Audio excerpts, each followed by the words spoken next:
Hoy, en el menú de la cena tenemos, de entrada, la elección de Nayarit, de plato fuerte, la comparecencia de Lorenzo Córdoba, de postre, la reforma eléctrica.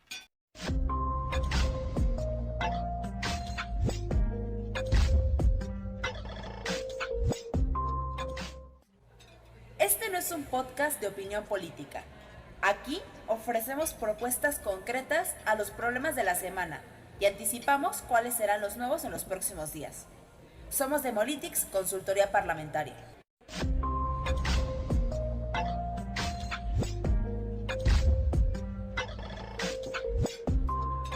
Bienvenidas y bienvenidos a Senadores, el podcast de Demolitics Investigación Estratégica. Somos una firma de consultoría parlamentaria. El día de hoy seremos Marco Antonio García, director ejecutivo, y su servidora Danitza Morales, directora general de Demolitics. Hoy tenemos un episodio especial porque nos acompaña Alonso Sebastián Ramírez Ramírez, quien es investigador de Demolitics. En la producción, además, está Pedro Portillo. Alonso, Marco, buenas noches, mucho gusto en saludarlo, qué bueno que estás con nosotros cenando el día de hoy, Alonso, y pues bienvenido. Buenas noches a todos nuestros oyentes y claro que sí, es todo un honor, un gusto y pues gracias por la invitación. Muchas gracias, Danitza. Alonso, buenas noches, saludos a toda nuestra audiencia. Escuchen, Alonso va a aportar un punto de vista muy crítico y objetivo sobre lo que está pasando al interior, pero sobre todo al exterior y cómo incide en México. Entonces no se lo pierdan. Bueno, empezamos con la entrada, la elección en Nayarit. A ver, este es un tema bien particular para todas y todos que nos estén escuchando, porque se acaba de convocar a una elección de una fórmula de un senador. A ver, por el principio de mayoría relativa, en el estado de Nayarit únicamente se va a elegir por el estado de Nayarit senador y por el principio de mayoría relativa. Esta elección se va a celebrar este mismo año, prácticamente en 2 meses, en el domingo 5 de diciembre. La convocatoria que fue discutida en el Senado de la República refiere únicamente a la realización de esta elección de un senador, tanto como la fórmula de propietario y suplente por el principio de mayoría relativa, y el tiempo que va a estar en el encargo únicamente es hasta que termine la 65 legislatura que acaba de comenzar en el Congreso Federal. Es decir, en menos de 3 años, en el 2024, cuando se renueva y pasamos a la 66 legislatura y hay cambio de la Cámara completa de senadores y también en la Cámara de Diputados, ¿no? Esto está sucediendo o es particularmente emblemático porque el senador que se va a elegir, ese escaño, ese curul, es únicamente por el estado de Nayarit. Y lo que pasó es que el titular de este grupo, de esta figura de senador, Miguel Ángel Navarro, pues se postuló para ser gobernador de su estado, del estado de Nayarit, a través de la Alianza Morena, PT, PMN y Nueva Alianza. Allá fueron juntos y pues ganó. El hoy gobernador del estado de Nayarit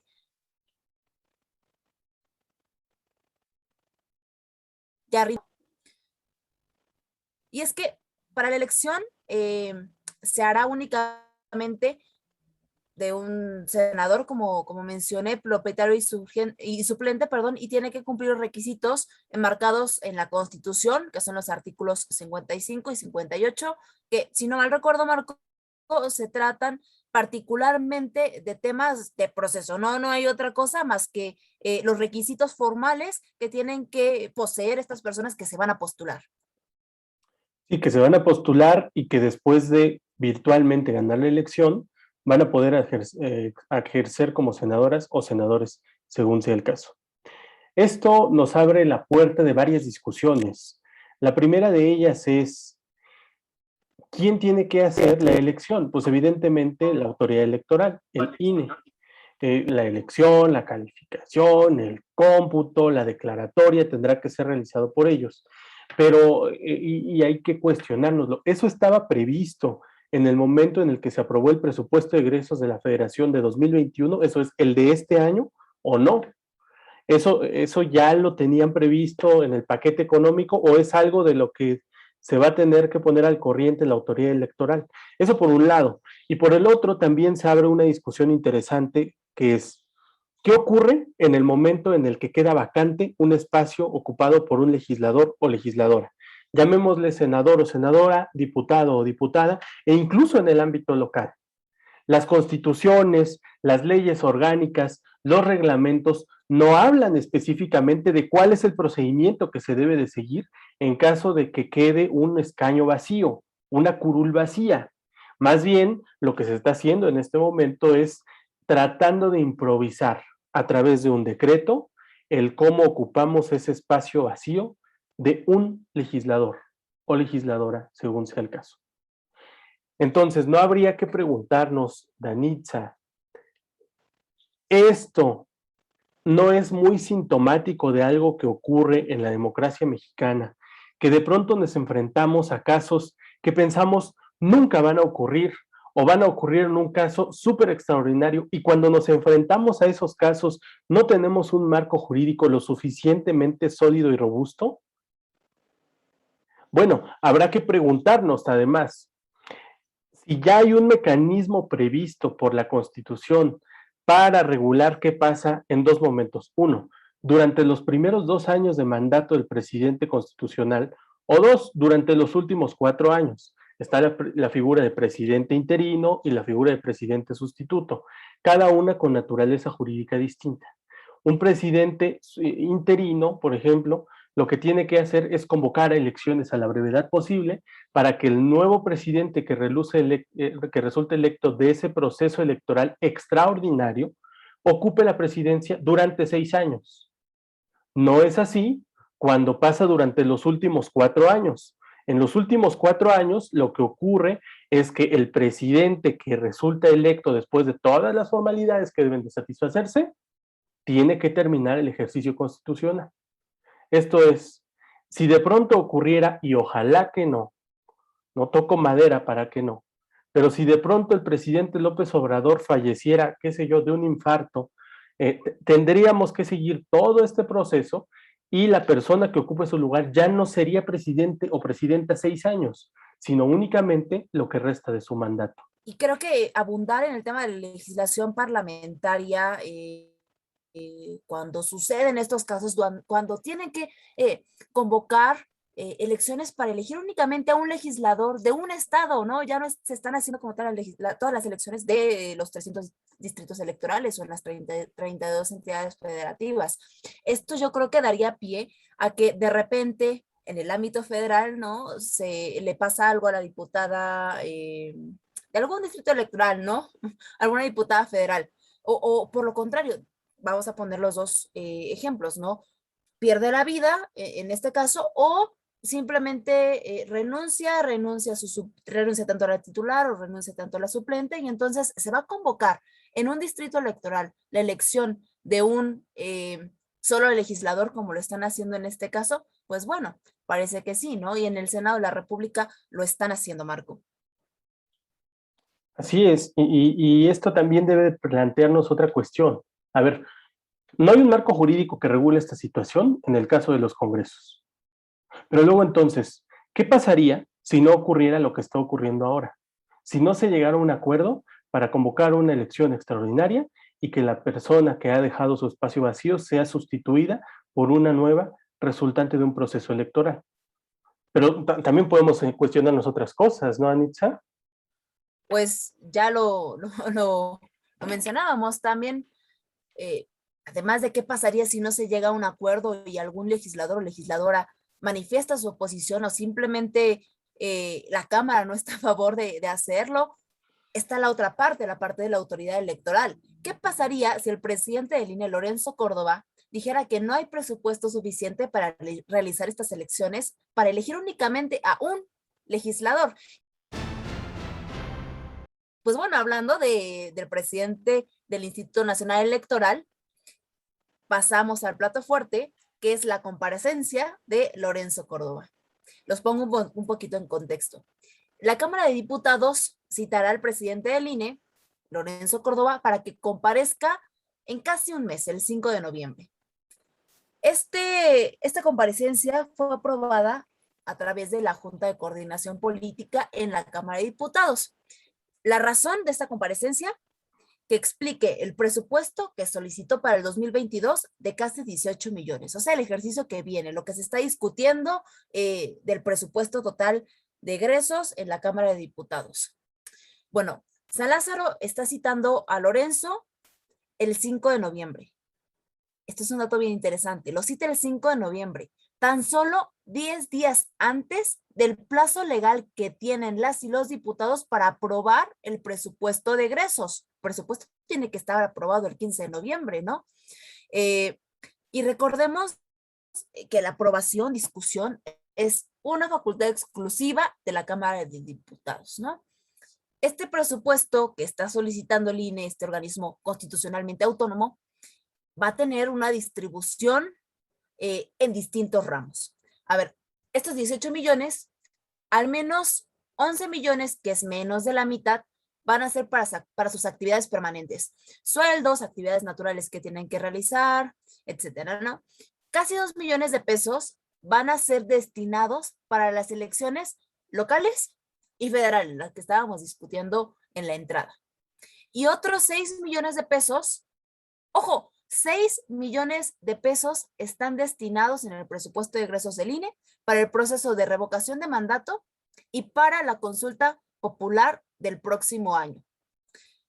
La comparecencia a la que muy seguramente va a acudir Lorenzo Córdoba, se espera que llegue a la hora que está establecido, rinda protesta de decir verdad, emita un discurso con una intervención inicial de aproximadamente 15 minutos, y después de que él tiene todo, o sea, tiene su espacio para manifestar lo que considere pertinente en esa sesión, cada grupo parlamentario podrá hacer uso de la voz hasta por 5 minutos para pronunciarse al respecto. Entonces, aquí hay varias cosas que podremos analizar, Marco. Tan solo que este formato, y preguntémonoslo, no suena muy parecido al de una comparecencia formal de una secretaria o secretario de Estado en medio de la glosa al informe presidencial. A ver, Lorenzo Córdoba, el presidente del INE, no pertenece a la Administración Pública Federal. Como bien ya apuntabas, es un órgano constitucional autónomo que, si bien sus integrantes son designados por la Cámara de Diputados y en cualquier momento pueden llamar a cuentas a sus integrantes, esta vez no se está haciendo de esa forma. Es decir, no se está recurriendo al mecanismo previsto en la Constitución para exigirle cuentas al titular del órgano electoral. ¿Podrían hacerlo? Podrían hacerlo. Ahí está previsto en la Constitución y en las leyes. Sin embargo, lo que están haciendo esta vez es sentar un precedente de llamar a comparecer a una persona cualquiera que solicita recursos del presupuesto de egresos de la Federación para, ya en tribuna, hacerlo rendir cuentas. A ver, la intención, lo que nos dicen es que formalmente tendría que ser que acuda y explique por qué está solicitando el presupuesto que está solicitando. Así como a ti, Danitza, se te encendieron las alarmas cuando dijiste 6 millones para la elección de revocación de mandato y la consulta popular del próximo año, también se les encendieron a los diputados. Eso se podría haber resuelto con un oficio, con una carta, con un punto de acuerdo que obtuviera una respuesta por parte de la autoridad electoral. No era necesaria una comparecencia. O tal vez sí.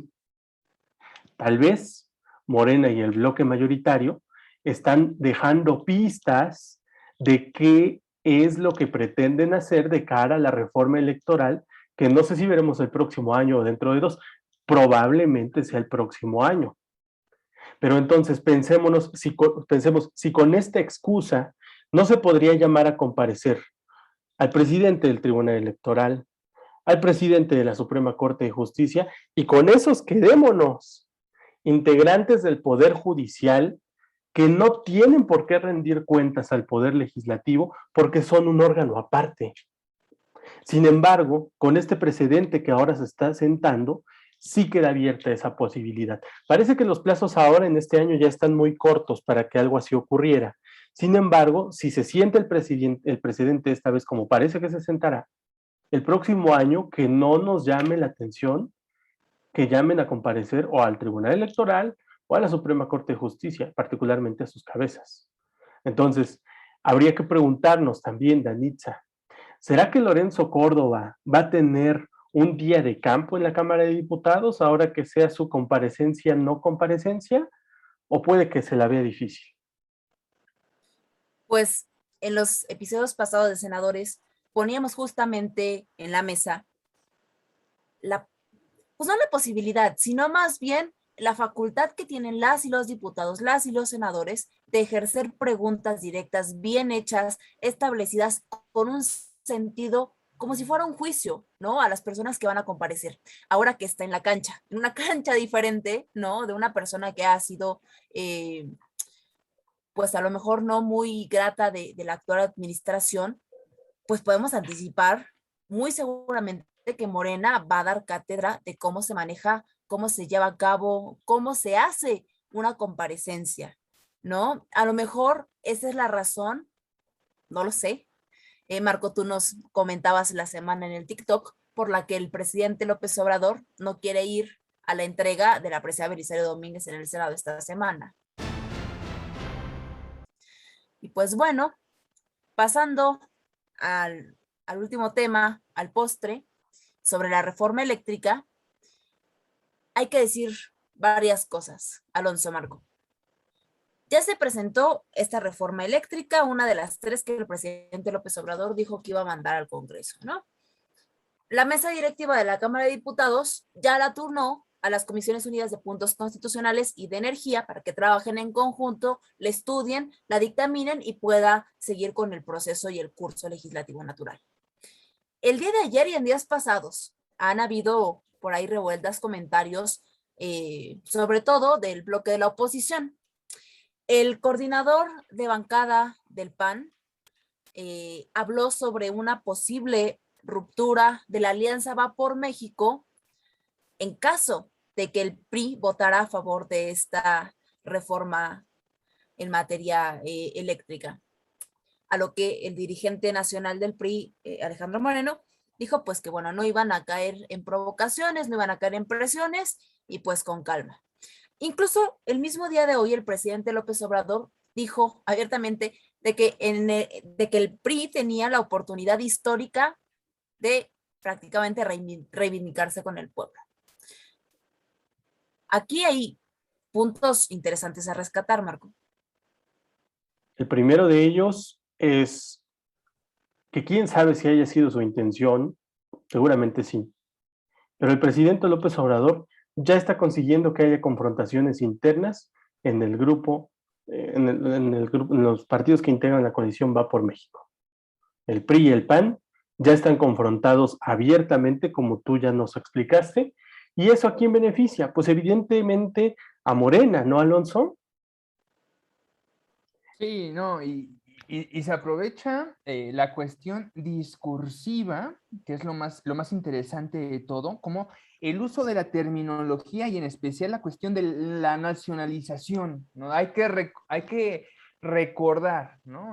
Situaciones pasadas a partir de esta memoria histórica de los partidos, hace que se incline la balanza, ¿no?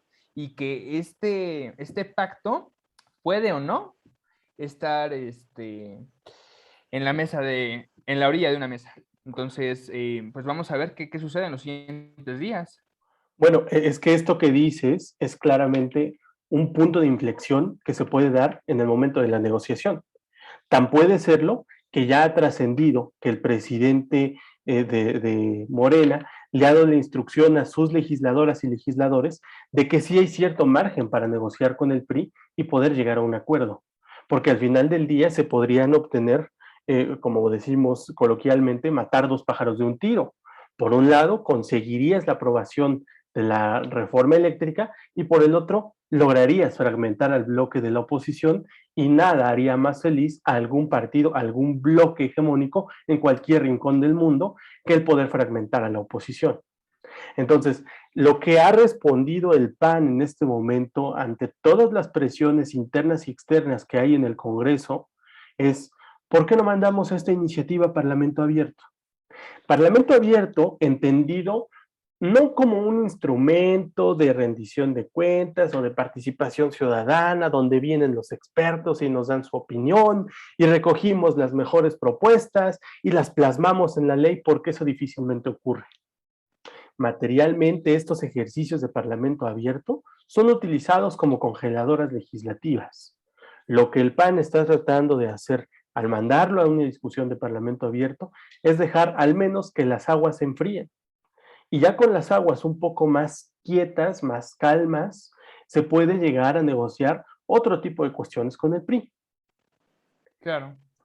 Y además, abre cierto margen, ¿no? Para que estos especialistas que puedan la Cámara Baja invitar, o sea, si la reforma no os parece a cualquier legislador, tiene esa posibilidad de invitar a especialistas en la cuestión, bueno, y creo que es un tema muy, muy interesante ¿no? La cuestión del litio, porque al final el litio no es el tema central de la reforma eléctrica, Marco, ¿verdad? Bueno, no lo es y eso habrá que planteárnoslo porque son muchas vertientes las que se abren aquí, Danitza. Pues al menos creo que son tres.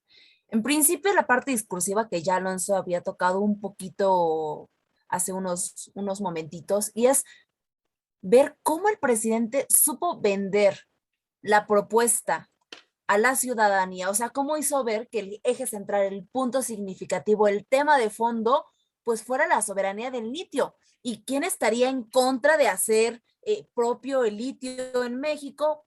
Pues nadie en su sano juicio, seguramente, ¿no? Entonces, ese es el punto, ¿no? Ese es como la clave.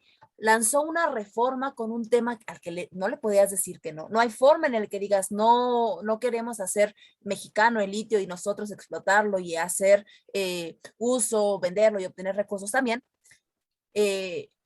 Porque pues nadie lo haría, pero de fondo, detrás, en la parte a lo mejor que no es tan visible, no es tan viral, pues un montón de temas que son preocupantes para las personas que son expertas en este tema. Y este discurso nos muestra, quiero decirlo así, la fórmula efectiva para comunicar a la ciudadanía las tareas parlamentarias. El presidente la tiene, la domina, la explota cada que puede, ¿no? Y esto nos puede dar a lo mejor una idea de cómo van a venir las próximas dos iniciativas que presente de la Guardia Nacional y de la iniciativa en materia electoral. Al menos la de materia electoral ya sabemos que va a poner al frente algo muy atractivo, algo a lo que no le puedan decir ninguna persona que no, y en el fondo viene la parte agresiva, la parte fuerte. No vaya a ser como se acuerda en la reforma en materia judicial, que eran cosas atractivas, ¿no? O sea, la profesionalización del poder judicial, pero detrás estaba el mandato, la extensión del mandato del ministro presidente Saldívar. Ya lo hizo una vez, lo hizo con la Suprema Corte. Lo está tratando de hacer el presidente enviando iniciativa muy atractiva de la reforma eléctrica. No perdamos el ojo de que muy seguramente lo va a poder proponer pues en sus próximas iniciativas, o a lo mejor no él directamente, algún legislador o legisladora en la Cámara de Diputados o el Senado de la República que sea afín a su grupo parlamentario. Ese es el primer punto, esa es la primera vertiente. En segundo lugar, fue el tema que logró la confrontación del bloque Va por México. Como tú decías, Marco, a lo mejor fue a propósito, a lo mejor no lo fue, pero lo que sí es un hecho es que se está fragmentando, ya al menos con el Partido Revolucionario Institucional, ¿no? A través de una posible alianza que pueda tener el PRI con Morena, al menos en la Cámara de Diputados. En el Senado de la República se ve un poco más complicado, pero sí, si pasa, perdón, en la Cámara de Diputados, pues bueno, habrá un margen de negociación un poco, pues un poco más corto, menor en el Senado de la República. Pero al menos esa alianza que construyeron, que pasó como una plataforma electoral, ¿no? Una alianza electoral, que después se consolidó con los 10 compromisos que lanzaron la Alianza Va por México, que se consolidó como un bloque de contención, un bloque de oposición al bloque hegemónico. Y ahora, pues ese trabajo de, pues un trabajo difícil, no solo porque reunió ideologías diferentes, reunió personalidades y liderazgos diferentes, cada uno en su bancada, cada uno en su propio legislativo, de ideas, de principios, de propuestas diferentes, pues ya se está desmoronando con una reforma en la que posiblemente va a haber una alianza. Y por último, Alonso, Marco, comentar que las presiones más importantes muy seguramente no van a venir de adentro, ¿no? Incluso a lo mejor ni siquiera de la Cámara de Diputados o del Senado de la República. Alonso, tú nos comentabas que muy seguramente esas presiones van a venir de afuera, ¿no? Del exterior.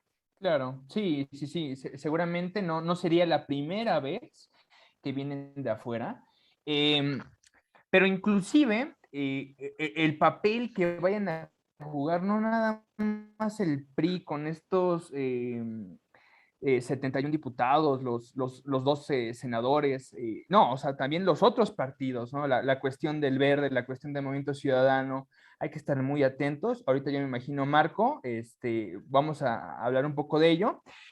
Pero la cuestión del exterior, para empezar, México no tiene una visión geopolítica, no existe, no podemos hablar de ello.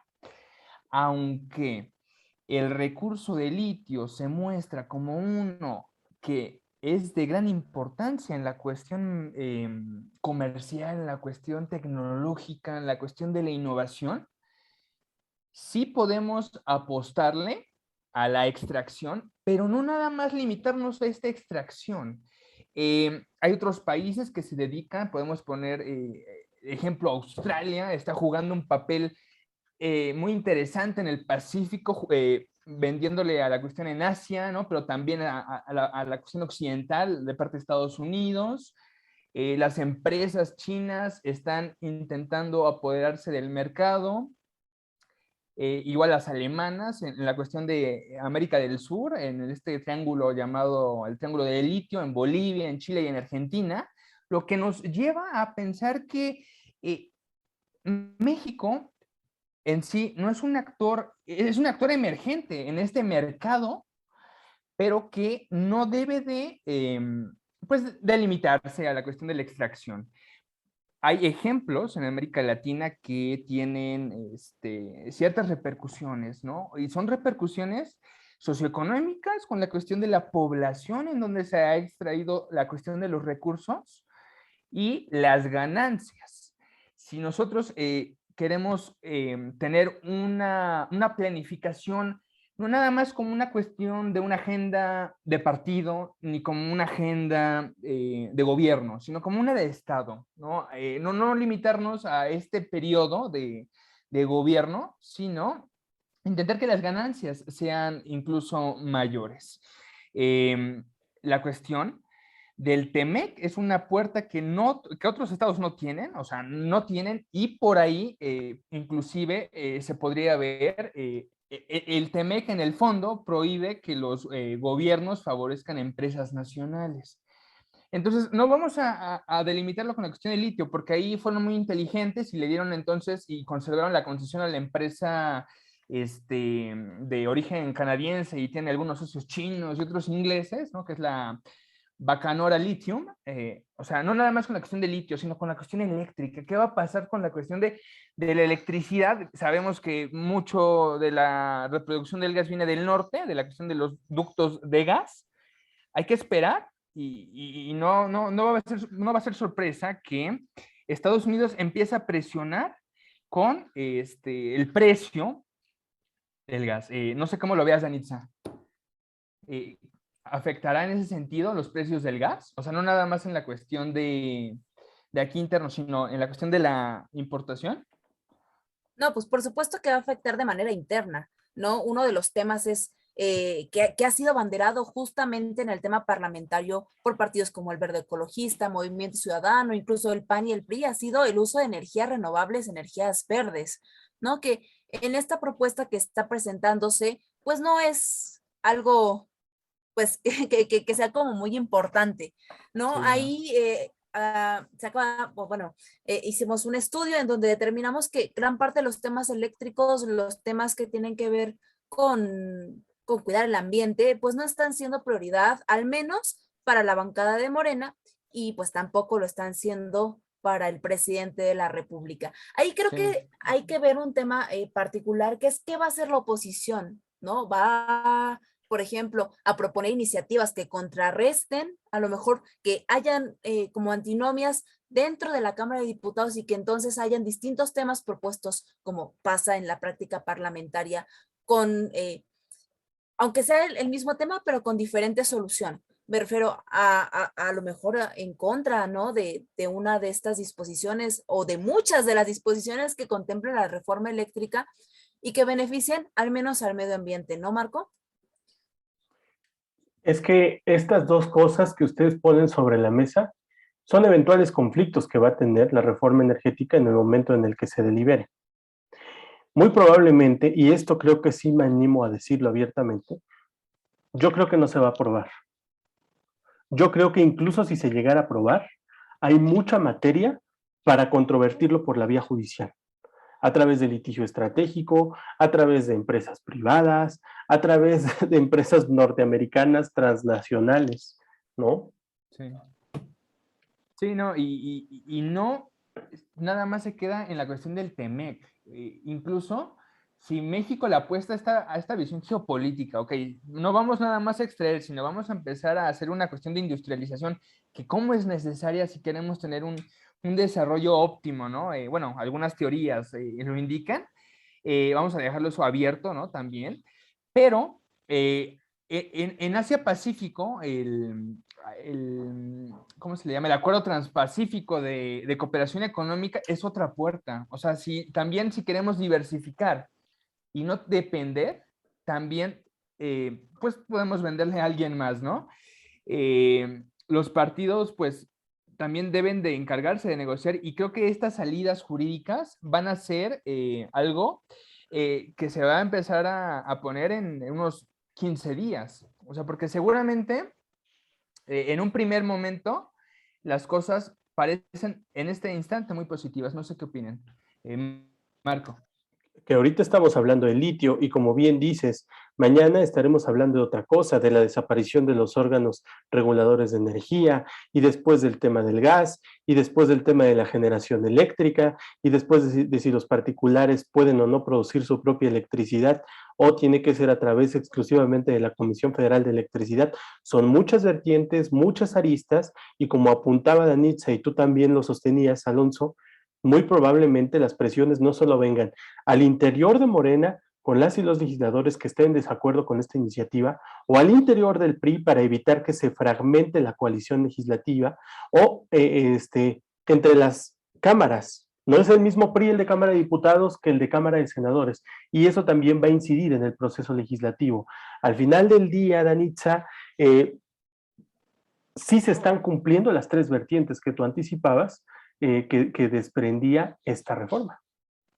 Y aunque se aprobara, como bien mencionabas, Marco, pues bueno, hay instrumentos legales y sobre todo la presión internacional, Alonso, a la que puede ser sometida la aprobación de una reforma tampoco amigable, entiendo, con el medio ambiente. ¿Quisieras darnos algunos comentarios para concluir, Alonso?